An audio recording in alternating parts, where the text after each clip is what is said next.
Hello. It's really good to see everyone once again on the bridge. I'm so glad to have a special guest with me today.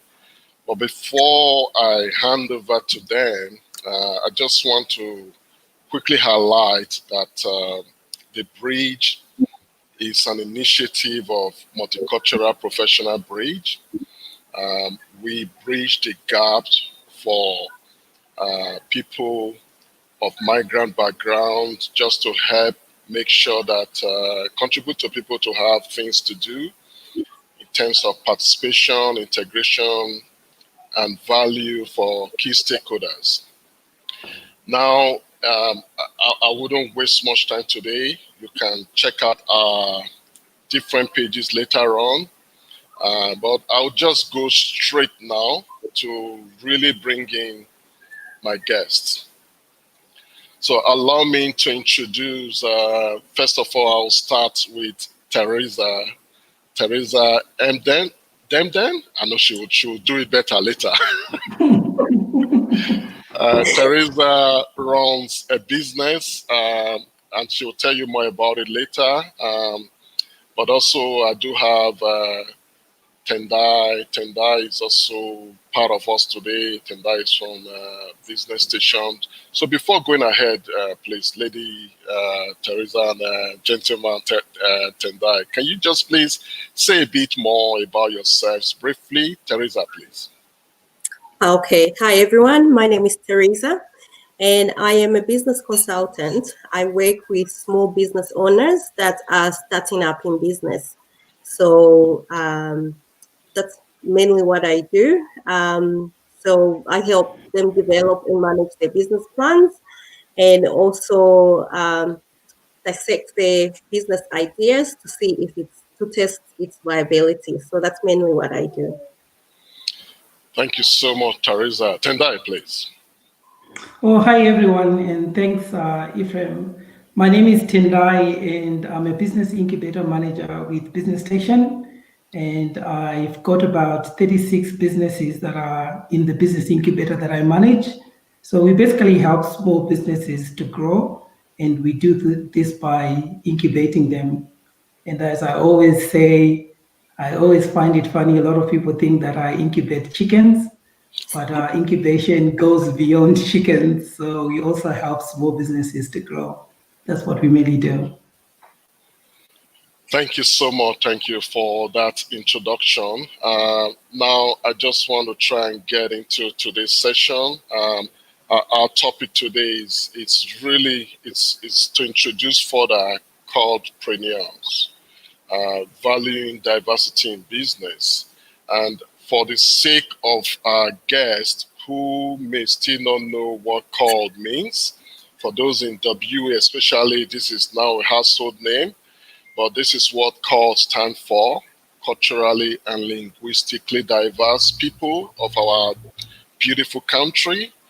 You may also call it migrants, people that have come over, multicultural people. So this topic today is really to discuss how can we spark a fresh urge for CaLD people to get into business, to get into entrepreneurship. And this is really driven by, I'll just start with this quote. Let me flag this because this is one of our major drivers today. You can give a man or a woman a fish, and that could mean many things. It could mean giving people handouts, it could mean Centrelink. We know our dear country, Australia, I think is one of the most welfare balanced country I've seen, where people we don't want to leave anyone behind in poverty or suffering. But it comes to a time where CaLD people, where migrant people need to learn to get the fish themselves. So I just want to leave it open at that point. Let me bring you in here, Teresa. Just that statement, what do you think, having CaLD people in mind? Well, that statement is quite true. We need to empower people to be able to be self-sustaining. So if you help someone by doing things for them, they will not learn. They will not be able to empower themselves. So if you actively had them take their own steps, do their own actions, it will empower them in the future to know exactly how to do things. So I think that's how that statement goes. And thank you. Yeah, thanks. I'll come back to you later, Teresa. Now, Tendai, what do you think about this statement? I'm sure it's not new to you. Yes, no, this is a very interesting statement. And what I like about it is it, especially when we're talking about the cloud, and that's what our main discussion is about.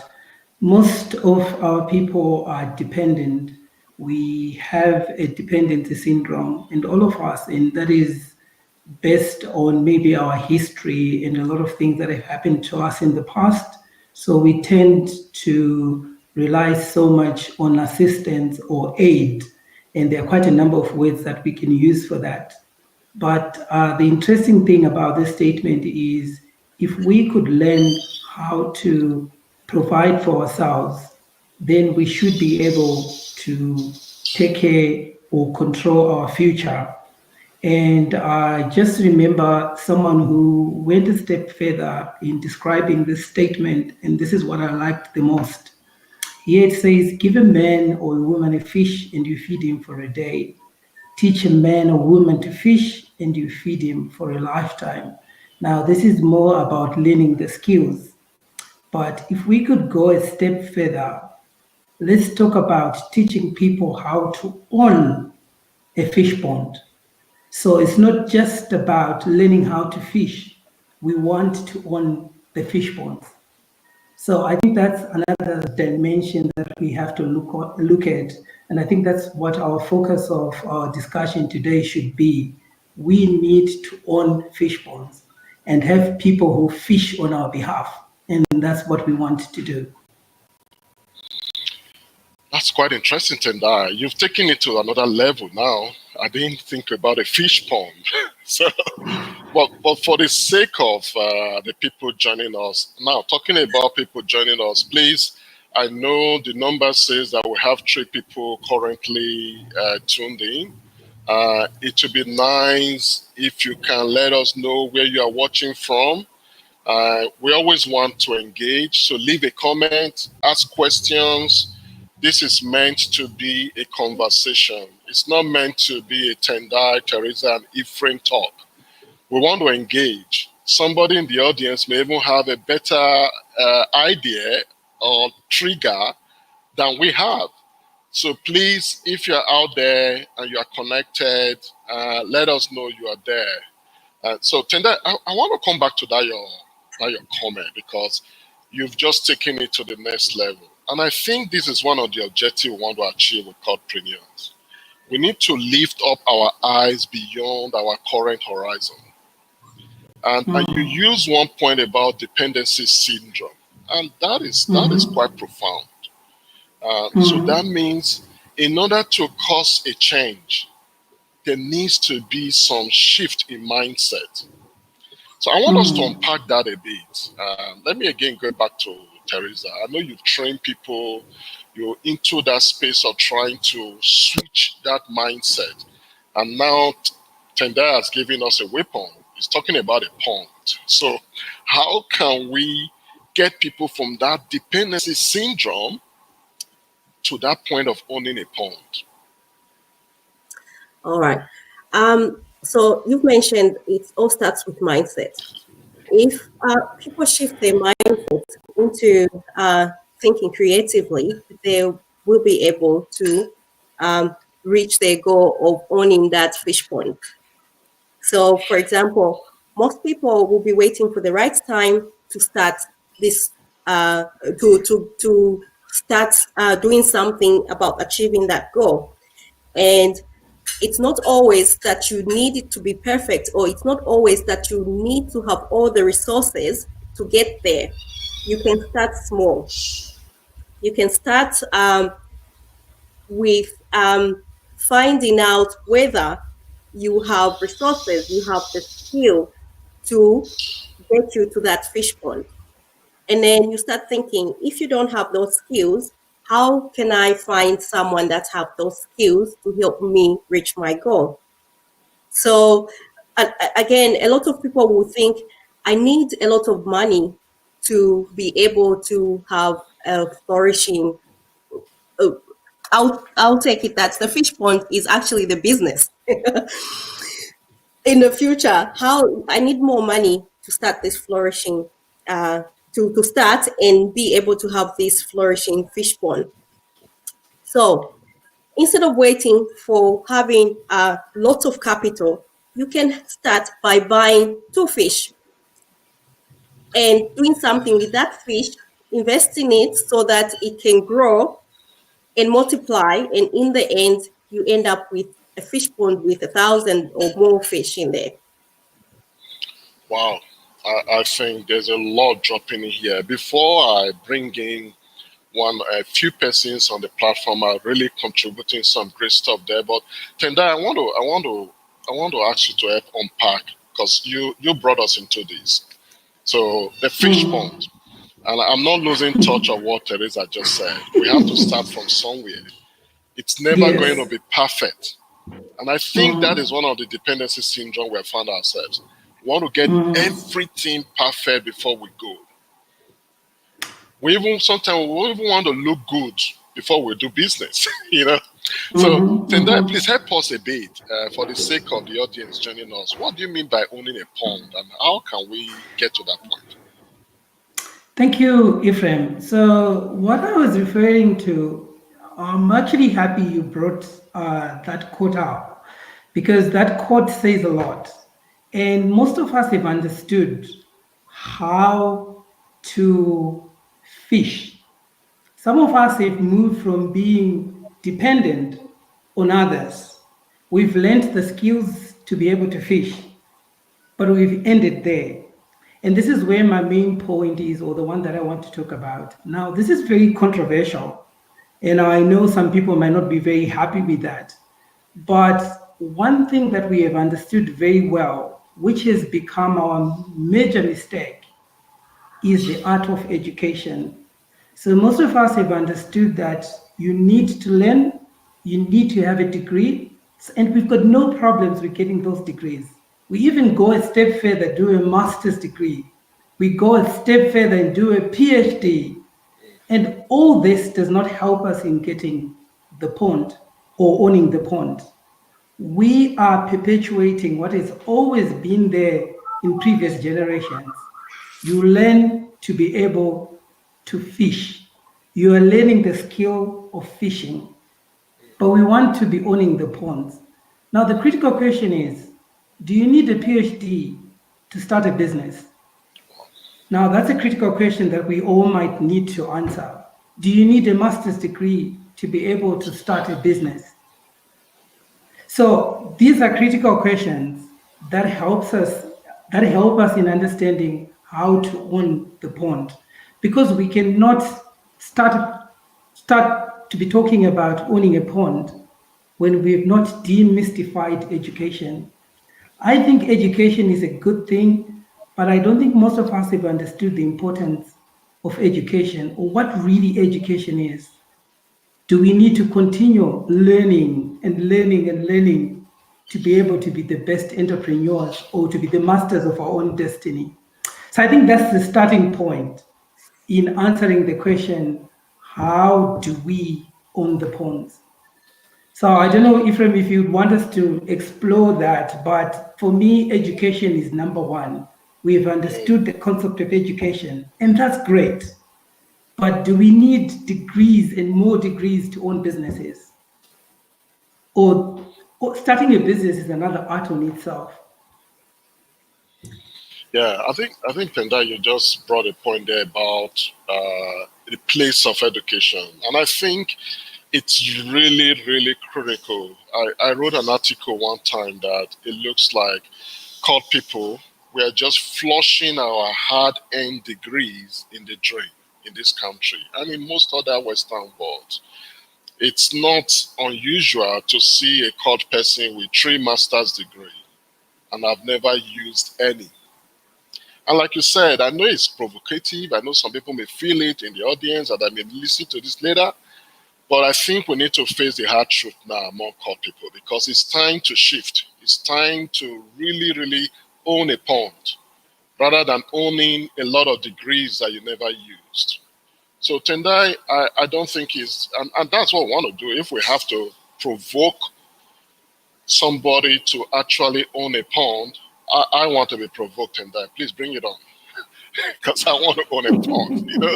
And I think it's just, sorry, Teresa, you want to say something there? Yes, so I just want to add on to what Tendai is saying. I do agree with Tendai. I think it goes back to the culture where we come from and also our mindset, because where we come from, we are growing up, we are taught to become doctors, we're taught to become lawyers, engineers, accountants. It's rare that people actually say, you're good at baking, you should become a baker and own your own bakery shop. You know, that's disregarded. It's when you grow up, you need to be a professional accountant, lawyer, or business owner.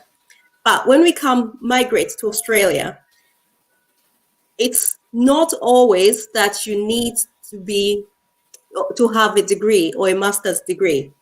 If you want to own a pond and you don't have the skills to fish or run that pond, you could easily go study a certificate at TAFE, and that will empower you to run that pond to a stage where you don't just fish, you actually own it. Yeah. And I think, already a lot is coming out here, Tendai. I know you still have more to give there, but please just allow me to bring in some very interesting comments from some people with us. I just want to acknowledge Femi Ajayi. This is remarkable. He agrees with some of the comments we've made already. Thank you, Femi, for joining us today. We really appreciate you. Christine Suwamba, I'm joining from Brisbane. Christine, thank you so much. Again, going back to Femi, it all starts with a mindset. Awesome. So it looks like it's obvious that we are not alone here. It all starts with a mindset. And I think court people have so much that shouldn't be taken. I'll use another provocative statement here. We shouldn't take all we have to the grave. So much. That thing that could make a court person wake up, not that the person is hungry, most time very educated, to make a big move in migration. I don't see any entrepreneurship that will be more than that. You know, it takes courage. It takes risk taking. It takes getting out of your comfort zone. So if we could do that, can we not channel the same passion, the same courage, the same zeal, the same risk taking? Is there any more risk than just leaving all your comfort zone and family and going to nowhere, if I like, although we are in a blessed country called Australia? But I don't see, some risk could not be more than that. So Femi, thank you so much. Please keep it coming, Femi. I also want to acknowledge Benedetta Ajayi. Awesome. Thank you, Benedetta. Thank you so much. And finally, for now, Christine again. I think there's a place for entrepreneurship and for getting more degrees. We need specialists in certain areas. Now, that is another viewpoint. And again, Christine has made a point there, Tendai and Teresa. Yes, we are not saying that we should not have called doctors or space engineers or molecular medicine, those kind of degree. When you finish it, you'll not be looking for a job. People will be looking for you. I mean, look at COVID situation. But How many cult people can have that? How many? So I just want us to respond, because Christine has made a good point, because we're not saying throw away those other ones. Can I just come back to Tendai again? What do you think in the context of the pond with what the point Christine has made? No, I think that's a very valid point. Mine was just more of a generalization. So there are certain industries where you need people to have certain degrees. Like, for example, in the science and the medical fields, you obviously need more degrees. That's very relevant. And if someone wants to be a lawyer, that kind of a business as well would require one to have maybe the first degree in law and then a master's in law, because it's very specific to that industry. So professions are okay, you can have as many degrees. And again, I was saying degrees are not bad. I've got a master's myself. But I'm just trying to say that some people do not need more degrees. So going back to this example, someone might want to be an academic, because we all can be entrepreneurs. Someone might want to be an academic. So it makes sense for them to have a PhD, because that's the minimum requirement. So you have to have a PhD. Now, if you want to be a doctor, you must have a doctorate degree. That's a given. But I was just saying there are some people, for example, someone has done a first degree, say in marketing. I'm just using this as an example as well. Someone has done a first degree in marketing, then they go and do a master's in marketing. And then they're thinking, oh, maybe I need to do a PhD in marketing to be really good at marketing. That's what I was referring to. So maybe someone wants to start a business, but getting more degrees does not guarantee one person that they will be successful in business, because that's a different ball game. And just like Teresa said, you find that even if you've got a PhD, and I'm saying this from experience, we've got quite a number of business incubators, and we've got people who are asking for advice. Some of them are highly educated, but they don't even know how to run a business. And you can't blame them, because that's a different ball game. It's another trade on its own. So you need to learn those skills. So it just depends on what you want to do. And like we said, we all can be entrepreneurs, but it's good that we own ponds. I mean, as cow people, it's good that we own ponds. So if we want to own ponds, we need to analyze what we've got. Do we need more of that education? Does it mean we need more degrees to start a business? That is the point where I was coming from. So yes, just to make that clear, education is really good, but I just think you just need to know exactly what you intend to achieve. And some people are great as employees, because even if you're an entrepreneur, you still need the best people. You need to hire the best CEO. You need to hire the best marketing person. So that's great. But I was just talking to those who want to own ponds, because we see so many people who want to own businesses, but they have no idea how to do it. And now we are saying, maybe, just maybe, you don't need more degrees. Maybe you need the skills to start a business.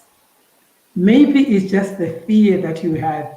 Maybe you already have what it takes, but you just need to change your mindset. And that's where the mindset thing starts to come in. But again, even for specialists like what we were talking about, someone can still be a lawyer, like these professions we're talking about. You still can own a pond, you still can start your own practice. But the moment you start a practice, that's a different ballgame as well. It's not about the degrees again that you've got. It's about business management. How do you run a business? So we're still coming back to those fundamentals. They are still needed. You still need to go to Teresa and say, Teresa, well, I'm an expert in this particular field, but I don't know how to run a business. Because at times, like I was saying, education, I think that's the main reason why we are having this discussion. Because at times, some people feel so shy to ask, I've got a PhD. I can't be seen to be asking how to start a business. What do people think? But it's okay not to know. It's just as good as someone who is an expert, like an eye specialist. Someone has gone to university and has studied eyes, but they've got a heart problem. It's okay to say, I don't understand what's going on with my heart, because you didn't specialize in that. So that's what we are talking about, that starting a business is more of an art. and often it's not taught in school. So you have to learn these skills, and that's what we're trying to do. But I do agree with what they said. I And think, also, yeah, I'm sure Teresa is going to add in there, but Teresa, maybe you can also just respond to some of this comment as you add some of your points. It's good to have Nida with us. Nida was just saying that that's why we need to tap into our why. I know Teresa would have been doing this in her usual training of yeah. helping people to develop a business plan. Now, Nida also said that I agree. You don't want a plumber to operate on your heart, which is what Tendai just said just now as well. Again, Nida is smoking here. Thank you so much, Nida, for your comments. So true, Tendai. It could be as simple as fear. That's why we're talking about mind shift. And then finally, again, for now, Nida said it takes a village to start, run, and grow a business. That's another interesting perspective. But let me bring in Teresa here. Well, thank you, Nida. Please stay with us, and we need more comments. Teresa, please. Yes, I was going to add on and say it is okay to study and get degrees and master's degrees and so on. But you find that there are people that migrate to Australia and they've got master's degrees, but they can't find employment. Not because they can't perform, but it's just a barrier that they've come across. It could be that I don't know if it's the way they present themselves, they don't come out to be a professional. Maybe it's because their employer can't understand their accent. So they come out like they can't perform. So in those cases where people have master's degrees and they're just sitting at home with no jobs, they can start thinking creatively. They can start thinking, how can I employ myself? How can I be my own boss? If no one's employing me, how can I do this? And the way I see it, you can start your own business. You can grow your own business where you can provide the services, you can be your own employer instead of just sitting at home waiting for someone to employ you. You can start somewhere. So if you've got a master's degree, instead of going on to study a PhD, you start looking at how can I be creative? You could have hobbies where you're very good at gardening. You know, your garden looks really lovely. You don't have a job, so you can start thinking, how can I earn money? You doing what I love. I am a doctor. I've got a doctorate degree, but I'm very good at gardening. There's nothing wrong with going out and starting your gardening business and making money doing that. So that's the way I see it. I think, yeah, I mean, Teresa, that's a very good point because sometimes, again, we just complicate issues. We want to think too hard about this. We need to start from somewhere, and I really like your point. If I already have some good hands with gardening, it's a sign, it's a lead to where I can thrive well. Now, I just have another comment, another very interesting comment from Christine here. Um, yeah, and she just, again, maybe provocative. And the question that comes to mind is the curriculum here or the curriculum where we are coming from? Because we also need to break it into two here. Those of us that are first generation migrants, we already studied, we already maybe our 30s, 40s, 50s, we're not going back to school again. And then our children, the second generation migrants, because some of the things we are talking about here, unfortunately, they may catch up with our children. Someone may say they are born here, then that everything is done, is sorted. No, no, no, we've seen that. And that's why we are doing where we lie, because these are some of the things we are promoting. Things to complement and empower and really create a platform for our younger ones to be who they are, the best form of themselves. So what do you think about this? Is this a solution about owning a pond, Tendai? What do you think? Uh, so changing curriculums is a very interesting subject.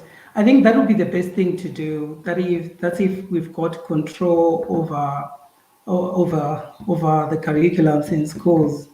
But if we do not have control over that, my thinking is going to school is a good thing because it helps us to understand some of the things that we don't know. And that's how we get to see the kind of businesses we may want to venture into. So, like they say, you don't know what you don't know. So, I would say, assuming that we have no control over the curriculums in schools, we still have to go ahead and learn what has to be learned. But we identify the things that we like and the things that we don't like. And then we tend to focus on the things that we like. But I think one of our greatest challenges is fear. And I know it's something that is so simple, like what Neda said, it can be as simple as fear, but it is fear. We must come to a point where we believe that we can start businesses, we can start global businesses. Just believing that we can do it, I think that's a great starting point. It even can affect what we study. Now, going back to school, I did not understand the importance of school. I was just saying, isn't it better to go to uni and study something related to the kind of business that you want to do?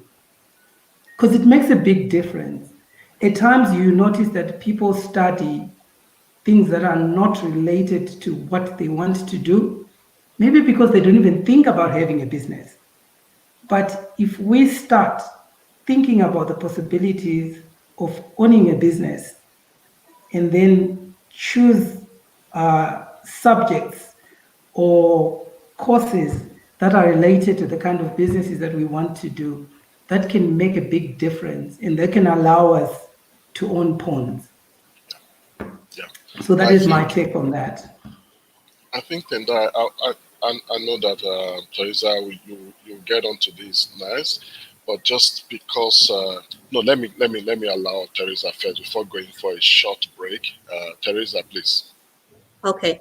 Um, I think the Australian schools already do a good job by allowing children to explore their options or explore what they're really good at or interested in. In high school, they let them try out trades. They do all sorts of things to empower them to understand what they really want to do in life. Schools are not offering what you think would help our children, it's up to the parents to direct their children in avenues where they could be helped. You could put them in workshops where they could learn about their skill that they're really interested in. I'll give an example. If my child is really likes to do gaming, I could put her in workshops where they could learn how to code, how to actually use their interest to that could make the money. You know, you start doing things that would make them start thinking to make it into a career instead of just becoming a gamer or just doing casual gaming. You could actually explore their options and direct them in a way where they could grow their interests. That's what I was going to add. Yeah, thank you, Teresa. I think that's a good point there that we need to provide more guidance to our children. Now, I just want the audience to sort of know a bit more about our guest today, our very special guest, because you may want to touch base with them outside of this platform. When we finish this, I think there are two comments on the platform that I really want us to get onto. One from Catherine and another one back again from Femi. Because of time, that may be where we'll end. But before getting to this comment, let me just make sure I share this so that people may know Teresa a bit more. Teresa helps start up business. These are her details. Elevate business culture. Her contact number is there. I know she's very active. She's open for business. In case you need a business plan, taking ideas to reality, it will be good for you to get in touch with Teresa. Now we're talking about called people, really providing support. Hey, we have them already. There's no excuse there. So please connect with Teresa outside of here if you, I think she's all willing to talk and to chat. Now, Tendai works for Business Station. Business Station is been doing a lot. Like Tendai said, Tendai is involved in incubating businesses, not chickens, like she corrected earlier on. So he incubates businesses under the banner of Business Station, and they have an interesting program that is ongoing, which is meant to give businesses a digital advantage. I have used it myself. It is remarkable. At almost, actually, I think the first session or two of support is absolutely free because it's a government supported program. So please, that's again the contact, the website is there, get in touch, find out more about ASBAS. Call people should be taking advantage of whatever is available. But our focus today is really about that mindset, because even Teresa just mentioned something about fear. Even when we know the right thing to do, we may not do it. So something is missing there. I'll give you one myth, whether it's a myth or it's real. For anybody in business, for example, there's a myth that who is going to buy my stuff? Who knows me? What kind of network do I have that when I deliver or produce something, who is going to buy it? So these are all different kind of myths and narratives. Some of them are just with the need to be actually addressed. That's why we talk about mindset. I'm not sure whether today's program will get us there. I know you guys will have something to say about that. But I really just want us to get to a little bit of comments out there. This may be quite some words, and we really appreciate that to the extent that it's almost covering our faces. That's fine. We want to see what Femi just shared with us. And I think this comes back to the whole issue of trade. And you and I know that sometimes we of called people, I know where we come from. If you have a child sometimes that want to go and study mechanic, it's like a course. I don't know for you guys. And again, we are not saying that people should not be doctors. But you and I know the kind of country we are in. Trades are always more or less not looking for jobs. Get a trade across to your house, whether you like it or not, you're going to cough out something. So we need to create a balance here in context of Femi's comments. What do you guys think? I know that Tendai, in the incubator there, you have a few people that are also doing trades. What do you think? How do we overcome this mindset? Because it's quite deep.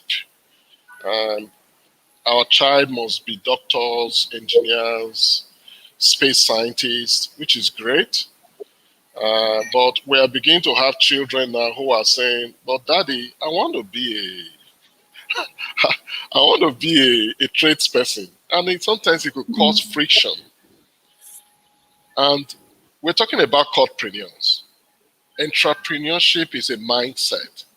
Tendai, please, can we just respond to Femi's good point there? No, I think that's it's a valid point.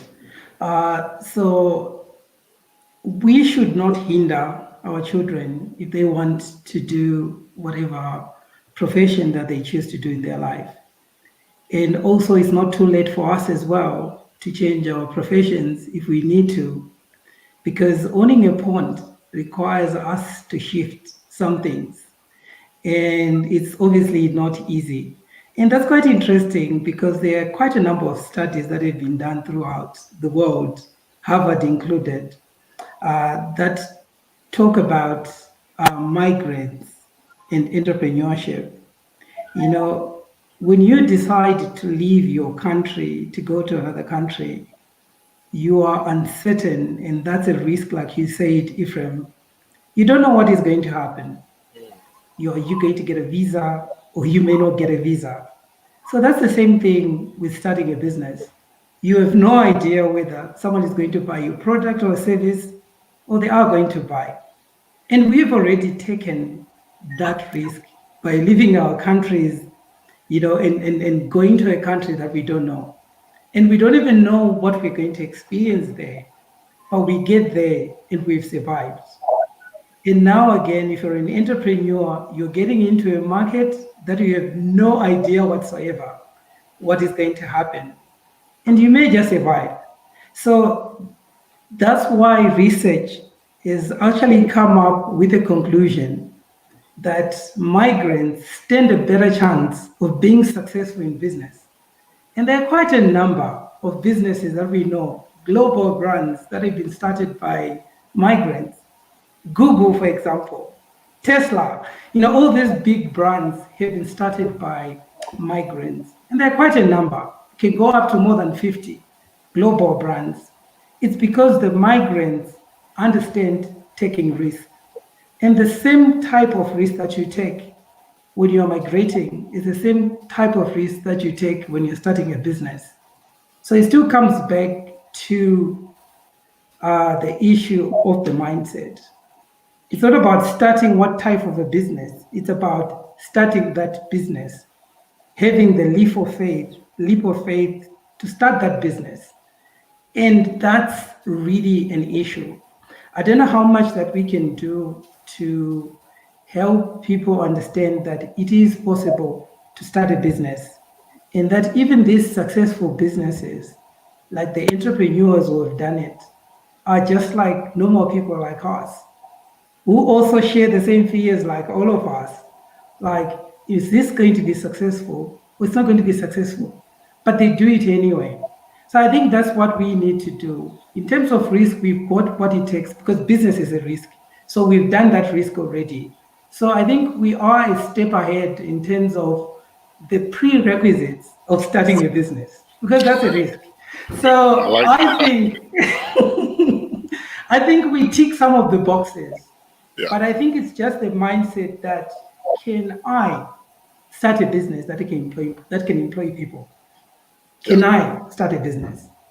Yeah. Or I need to be an employee? And like we said, if you are happy to be an employee, it's really good because employees are needed. But there are some people who are not supposed to be employees and who are working. So what is it that can be done for those people? And I think that's what we're trying to say. Let's shift our mind. Let's shift our mindset. Yeah. Thank you, Tenda. I'm beginning to look at time. I don't think we'll be able to finish everything today. I know that Teresa may have one or two things to add there. There's one other comment on the platform that is really important. But Teresa, any quick thing to add there before bringing Catherine's comment? Okay, Tendai has brought up a lot of important points there, and they're very valid. So it just means that a lot of people are fearful. They don't want to start because they're fearful that they might fail. So it's important before you start, you conduct your market research, find out, is this business idea viable? Who are my target audiences? Where are they located? So if you start your business where your audience is located, they're likely going to come and buy your products or your services. But if you just start a business and you haven't done any research to find out where's my audience, you open up and there'll be no one coming because you didn't do your market research. So Yeah. Yeah. And I think, Teresa, you mentioned some great point there. I mean, this is with CaLDpreneurs, we're going to have subsequent sessions that will go into some details, like you just said now, market research, business plan, business case. If you don't do all those front end, you're just setting yourself up for failure. And Tendai knows, incubator may be there, you could have all the support, but if you don't do your homework, you may set up yourself for failure. We don't have time to go into that now, but I just want to quickly chip in here. I've heard the Minister for Multicultural Affairs, Minister Papalia, every time, or not every time, many occasions, he has been very vocal that Australia can benefit from migrants helping to lead the charge for international business. Because we have an advantage there. You are more or less tapping into two worlds. I also put that in my book. I said, hey, guys, even before you come in as a migrant, before you come in, because again, we've learned some things now that we can help other people to get better at migration. Before you come in, who says you cannot develop a business plan of what Australia needs that is right at your backyard? This happened with the oil and gas industry. I mean, I've been I still do some things in the oil and gas industry where a lot of the oil reserves now are now in those countries because reserves all over the world are scarce. So guess who they will look for when they want to explore those regions? The same thing with business. So, but fear, even that you need to do the market research. What is available in my country where I'm coming from? What is the cost? What are the risks? We know that some countries will need a bit more consideration for risk.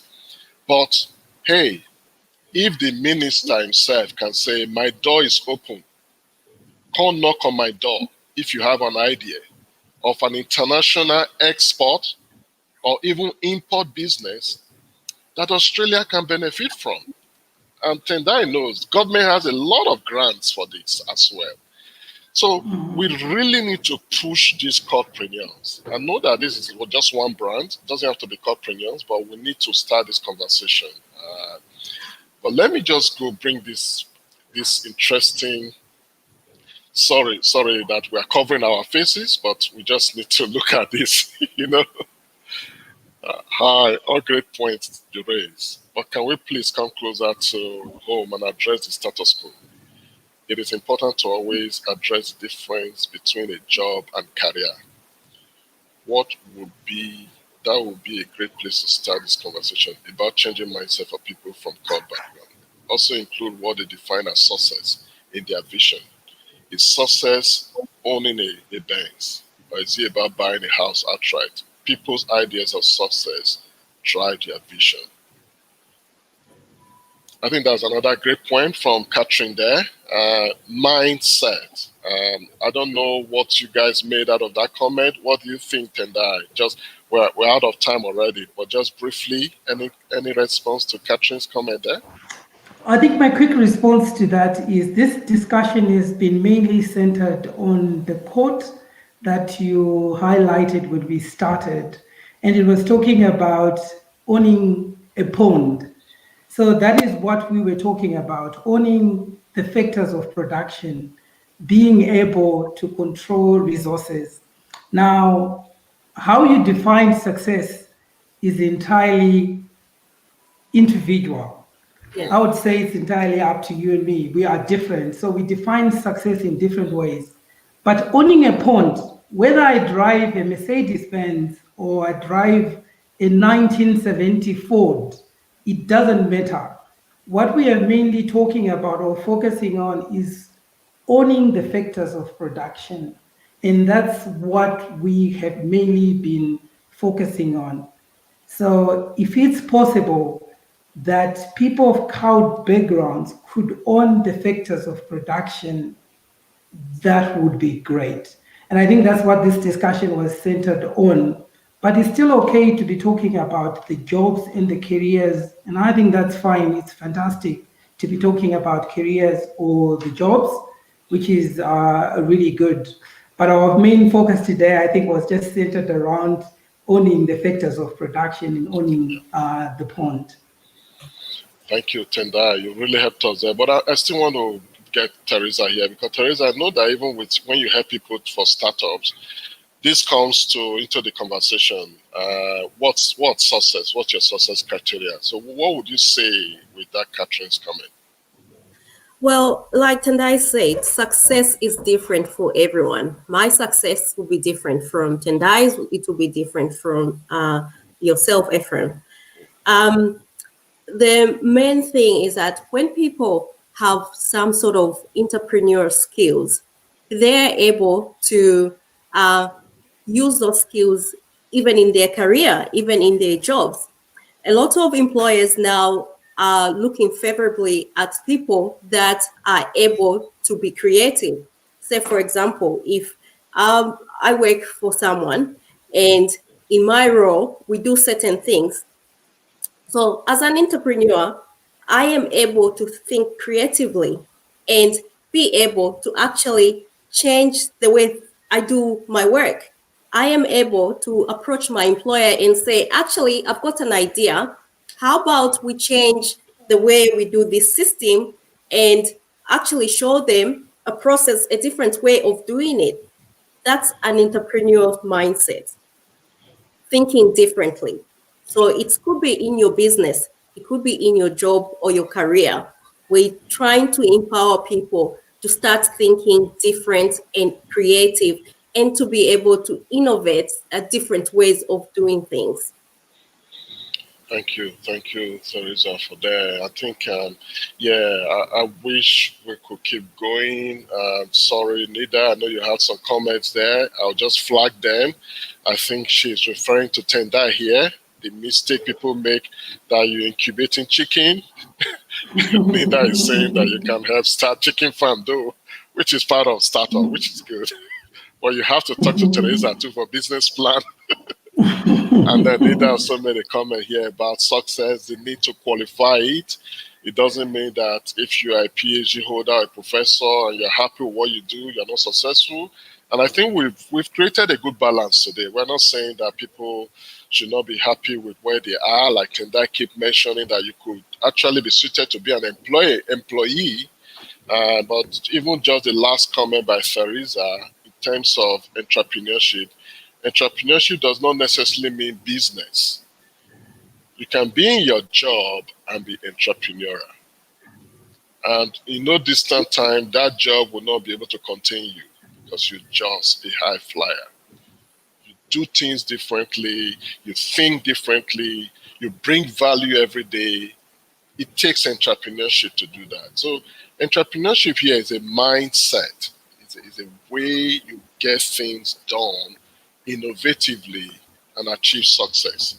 I mean, there could be 100 different type of definition of entrepreneurship, as you know, Tenda and Teresa. So neither we agree with you there. We are not saying that that is not right. It is very right. I think we really, really run out of time. So I wish we could keep going, but CaLDpreneurs is here to stay. We believe there's a vision for it. We believe it can become a catalyst. We want to have continuously this kind of conversation where hopefully we can trigger somebody to go out there. Like I was telling you guys informally before we came on set, I said CaLDpreneurs is almost as if we want to wake up the beast because many CaLD people, they have it. We have it. Like Tendai said, we do have it. We take risk, but it looks like when we are on ground, we just shut down. You know, it's like that beast is dead. You know, so we're hoping the vision here is that hopefully this will wake up the beast. I think I think this comment is right. In closing, please cover the value, diversity in business part. And I think that is, Christine is right here. Maybe that's where I will ask you guys to give some closing remarks. When you look at that comment, valuing diversity in business, also in context of what we have said so far, I don't think it's far off from what we have said, even though Christine has a point there. Tendai, can I start with you again first? Just say, valuing diversity in business in the context of what we have said so far, maybe something additional. What do you think? Just briefly, in 1 minute, if you don't mind. Since this is my last take, I just wanted to, before I answer that, I just wanted to say something. So I know entrepreneurship is understood to be a personal thing, like someone getting rich and then they've got this success. But my view of entrepreneurship is actually bigger than that. It's beyond yourself. You are helping yourself, your families, and your communities. You are helping your country, Australia, for example. So I think entrepreneurship is actually bigger than what most of us think it is. It is actually making an impact in people's life. It's actually making an impact in the economy. You are actually contributing to global economic growth by starting your business and doing what you are afraid to do. You are helping families, you are helping your economy. So I cannot ever overemphasize this point. Entrepreneurship is beyond Mercedes-Benz. It is helping families. But just to conclude this, since I don't have so much time, the value of diversity in business, and I think this is very critical. It actually needs an hour discussion just to talk about this. But again, several studies have been done that show that diversity is really important in business. We have different cultures. These cultures help us to innovate. There are some things that can be seen by an African, by an Asian, by an European, by different nationalities that other nationalities can never see.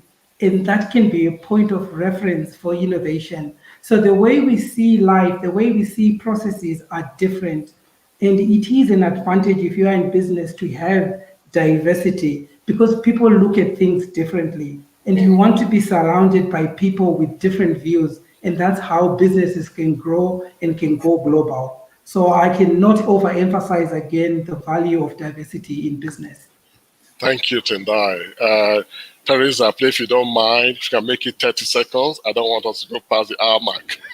I know it will be brief because Tendai has summed it up so well. Valuing diversity in business, it means what Tendai has said. It means bringing my culture, things I've learned in my culture or things I've learned in my country, bringing them to Australia. There could be a gap that it could be done in Zambia, where I come from, but it's not done here in Australia. So this is where I could bring in that idea and innovation, and it will add on to the Australian economy, as Tendai said. Thank you very much. I think it looks like we may have a part 2 just on valuing diversity here, but it goes in my own conclusion about that. I mentioned earlier on the minister himself saying that, hey, knock on my door. If you have an idea that Australia needs, it's somewhere else that you may be very conversant with. That is valuing diversity, and someone cannot do it better than you. Sorry, I really don't want to go past the hour mark. Thank you so much, Teresa. Thank you very much, Tendai. And thank you, everyone that has joined us today. Sorry we rushed this a bit. Please tune in next time. Look out for our media pages. Subscribe, follow us for further updates. CaLDpreneurs has come to stay. Thank you, everyone. Thank Bye-bye. you. Bye, everyone.